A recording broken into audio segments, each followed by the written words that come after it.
বর্ধমান উত্তরে ফের রাজনৈতিক অশান্তি। মেটেল ডিভিসির মোড়ে বিজেপি কার্যালয়ে হামলার অভিযোগ তৃণমূলের বিরুদ্ধে। ভোট আসতে ফের উত্তপ্ত পূর্ব বর্ধমানের বর্ধমান উত্তর বিধানসভা কেন্দ্রের অন্তর্গত মেটেল ডিভিসি মোড় এলাকায়। এবার খোদ বিজেপির দলীয় কার্যালয়ে ঢুকে বিজেপি কর্মীদের উপর অতর্কিত হামলার অভিযোগ উঠল শাসক দল তৃণমূল কংগ্রেসের আশ্রিত দুষ্কৃতীদের বিরুদ্ধে। ঘটনাকে কেন্দ্র করে এলাকায় চরম উত্তেজনা ছড়িয়ে পড়েছে। পরিস্থিতি নিয়ন্ত্রণে আনতে এলাকায় মোতায়েন করা হয়েছে বিশাল পুলিশ বাহিনী এবং কেন্দ্রীয় বাহিনী।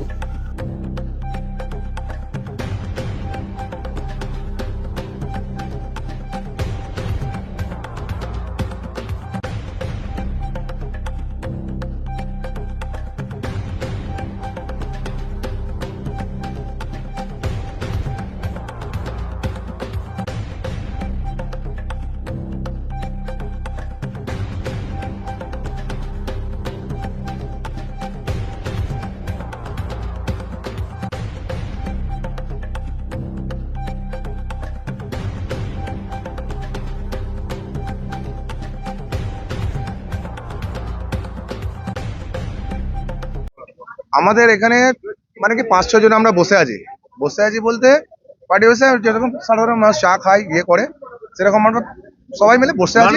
হ্যাঁ, হঠাৎ আমাদের মঈনুদ্দিন মানে আলাউদ্দিন মঈনুদ্দিন আজিম কিছু লোক নিয়ে এসে আমাদের এখানে বেধড়াক্কা ছেলেদেরকে ইয়ে করে একটা রিভলভার নিয়ে এসেছিল। আমি হাতে করে মারতে গেছি, রিভলভারে করে আমার এই দেখুন হাত ফাটিয়ে দিয়েছে। আর বাইরেকার কিছু লোক ছিল এসে আমাদের পার্টি অফিস ভাঙচুর ইয়ে করে। আমরা 26 তারিখে ওদের নামে একটা এফআইআর করেছি, অলরেডি এফআইআর করা আছে। আমাদের অন্নপূর্ণা ভান্ডার নিয়ে এবারে সবাই আমরা একটা বসে মিটিং হবো। আমাদের কিছু ছেলে আসেনি, তাই জন্য ওয়েট করছিলাম। আর এসে ওরা নাম বললেন, হ্যাঁ তারা টিএমসি নেতা। ওর গিয়াসউদ্দিন হচ্ছে, সে গিয়াসউদ্দিন ওর চাচা আমাদের বুথ সভাপতি টিএমসি পার্টির। সবাই ওদের মানে কি সবাই টিএমসি। ওই আলাউদ্দিন ওরা 7 ভাই গ্রামে তাণ্ডব চালিয়েছে।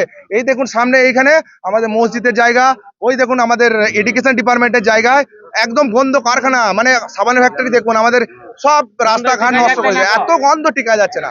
এবারে আমরা এটার জন্য প্রতিবাদ করতে আসি, আমাদেরকে মারছে। হ্যাঁ, ভাঙচুর করলো। রাজশক্তি ছাড়বো না, রাজশক্তি ছাড়বো না, গদি ছাড়বো না। মমতা ব্যানার্জি যেরকম গদি ছাড়ে নাই, এরাও তাই। আমরা এখন ডন আছি গ্রামে, এই হিসেবে চেয়ার টেবিল সব ভাঙচুর করেছে, আমাদের ছেলেদেরকে মেরেছে। 9mm পিস্তল ছিল, আর মানে কি বাইরেকার 8-10 জন ছিল। আমাদের ছিল আলাউদ্দিন, আজিম আর মঈনুদ্দিন। মঈনুদ্দিনটা ডন এখানকার, আমাদের বুথ সভাপতি ভাইপো, মোহনের ভাইপো। অভিযোগ আমরা করছি, করবো।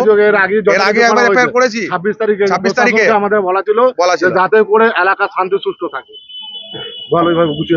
আমরা 26 তারিখে এফআইআর করে এসেছি অলরেডি। এফআইআর কপিও আপনাকে দেবো। আর আমাদের গ্রাম যেন শান্তি শৃঙ্খলা ভাবে থাকে, এরকমই চলে।